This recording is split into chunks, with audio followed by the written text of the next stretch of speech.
Doctor BR Ambedkar Konaseema జిల్లా అంబాజీపేట మండలం మొక్కామల గ్రామంలో ఆర్యవైశ్యులకు చెందిన సత్రం దుండగులు ప్రొకైన్లతో కూల్చివేశారని ఆర్యవైశ్య సంఘం నాయకులు ఆగ్రహం వ్యక్తం చేశారు. సత్రం స్థానంలో గుడి కొట్టేందుకు కొందరు ఏర్పాటు చేస్తున్నారని, ఇదేమి దౌర్జన్యం అంటూ ఆర్యవైశ్య సంఘం నాయకులు మండిపడుతున్నారు. 1957లో ట్రస్ట్ దాన పట్టాగా బచ్చు విశ్వనాథ్ 5 ఎకరాలు 74 సెంట్ల వ్యవసాయ భూమికి సత్రంకు రాశానన్నారు.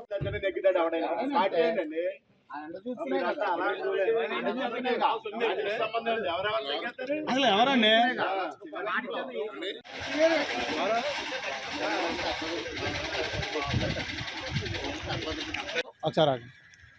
చెప్పండి.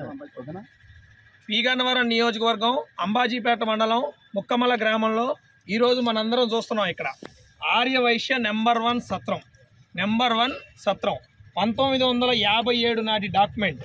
సత్రం బచ్చు విశ్వనాథం గారు ఈ ట్రస్ట్ ఏర్పాటు చేసి ఇక్కడ ఒక అన్నదాన సత్రం ఏర్పాటు చేశారు.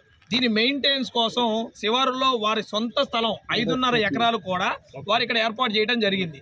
దాని మీద వచ్చే మెయింటెనెన్స్ని ఈ స్థలంలో ఏదైతే సత్రం ఉందో ఆ సత్రం వినియోగించుకోవాలన్న ఒక డీడ్ కూడా 1957 నాటి డీడు వారు రాయటం జరిగింది.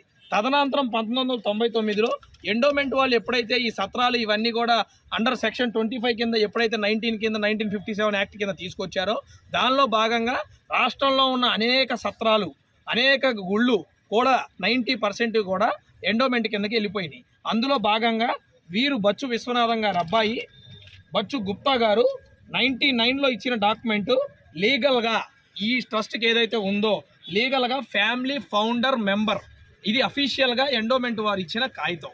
ఇన్ని కాగితాలు, ఇన్ని డాక్యుమెంట్స్ అన్నీ క్లియర్ కట్గా ఉంటే ఒక ఆర్యవైశ్య సత్రాన్ని ఏ ఉద్దేశంతో కూలగొట్టారో తెలీదు. 2 రోజుల కిందట అర్ధరాత్రి వచ్చి ఎవ్వరికి ఇంటిమేషన్ లేకుండా కూలగొట్టడం, ఇక్కడ ఉండాల్సిన ట్రస్ట్ చైర్మన్ విశ్వనాథం గారి విగ్రహం, అదేవిధంగా పొట్టి శ్రీరాములు గారి విగ్రహం, గాంధీ గారి విగ్రహం 3 కూడా అపహరించి తీసుకెళ్ళటం. ఇవాళకి 5 రోజులు గడుస్తున్నా కూడా ఎటువంటి ఇంటిమేషను లేదు, పోలీస్ కేసులు లేవు, ఎక్కడ విగ్రహాలు వెళ్ళినాయో తెలీదు. ఈ సత్రాన్ని ఎందుకు కూలగొట్టారో, ఎవరు కూలగొట్టారో కూడా తెలియని పరిస్థితి. ఇక్కడ మనం చూస్తే ట్రాక్టర్లు, డోజర్లు అన్నీ కూడా ఎవరి పని వాళ్ళు చేసుకుంటున్నారు. ఏంటని అడిగితే ఏం సమాధానం లేదు.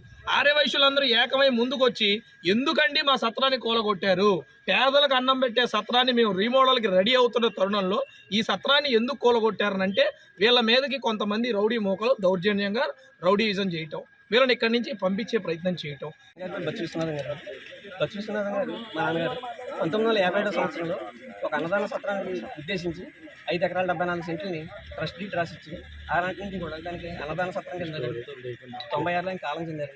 96 తర్వాత నుంచి ఎండోమెంట్ డిపార్ట్మెంట్ వాళ్ళు ఫౌండర్ ఫ్యామిలీ మెంబర్గా నన్ను ఒక గుర్తింపు ఇచ్చి దీన్ని మెయింటైన్ చేయడానికి నాకు అధికారం ఇచ్చారండి. టికెట్గా నేను తెచ్చుకున్నాను దాన్ని. అప్పటి నుంచి మెయింటైన్ చేసుకొస్తాను. కొన్ని అనివార్య కారణాల వల్ల సత్రం శిథిలావస్థ అవడం వల్ల కొద్ది కాలంగా మూతపడి ఉంది.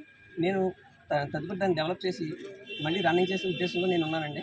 ఇంతలో మన శనివారం నాడు రాత్రి తెలియని వాడు వచ్చి జేసీబీ పెట్టి ట్రాక్టర్తో దీన్నంతా కూలగొట్టడం జరిగిందండి. నేను అడ్డెళ్తే జేసీబీతో నేను గెంటడానికి కూడా ప్రయత్నించారు. నేను ప్రాణాపాయంలో బయటికి తప్పించుకోవడానికి భయపడి బయటకు వచ్చానండి. శనివారం నాడు రాత్రి ఆపేశారు కదా అని చెప్పాను. మళ్ళీ ఆదివారం నాడు అర్ధరాత్రి వచ్చి మళ్ళీ కొట్టడం మొదలుపెట్టారండి. ఆపుతుంటే కూడా ఏ ఇబ్బంది చేయట్లేదండి. నేను 100కి ఫోన్ చేస్తే వాళ్ళు ఏ విధంగానే స్పందించలేదు. నేను ఎస్ఐ గారి దగ్గరికి వెళ్ళి కంప్లైంట్ ఇస్తే మీ స్థలానికి ఉన్న డాక్యుమెంట్ ఏమన్నా పట్టండి అని చెప్పాను అన్నారు. నేను ఇవన్నీ చూపిస్తే ఇది కాదు, నాకు స్థలం దస్తావేజ్ కావాలంటున్నానండి. కేసు ఫైల్ చేయలేదు. నేను కలెక్టర్ ఆఫీస్కి వెళ్ళి స్పందనలో రిజిస్ట్రేషన్ చేయించుకొచ్చాను సార్. నేను సాయంత్రం స్వామీజీ కొబ్బరికాయ కొట్టించారు. మీకు విగ్రహాలు అయినా ఈరోజు 8 గంటలకు అప్పచెప్తామని చెప్పారండి. ఇంతవరకు మాకు విగ్రహాలు అప్పచెప్పలేదు. విగ్రహాలు ఏమైంటే మాకు తెలియదని చెప్తున్నారు. మాకు న్యాయం జరగాలి. రేపు శంకుస్థాపన కూడా కామాక్షిదేవి గుడి కట్టడానికి శంకుస్థాపనకి అందరూ సిద్ధమవుతున్నట్టు మాకు తెలిసింది. మాకు వెంటనే మాకు న్యాయం జరిగి మా స్థలాన్ని మాకు అప్పచెప్పి మా విగ్రహాలు మాకు అప్పచెప్పి మీకు న్యాయం చేయమని కోరుతున్నాను.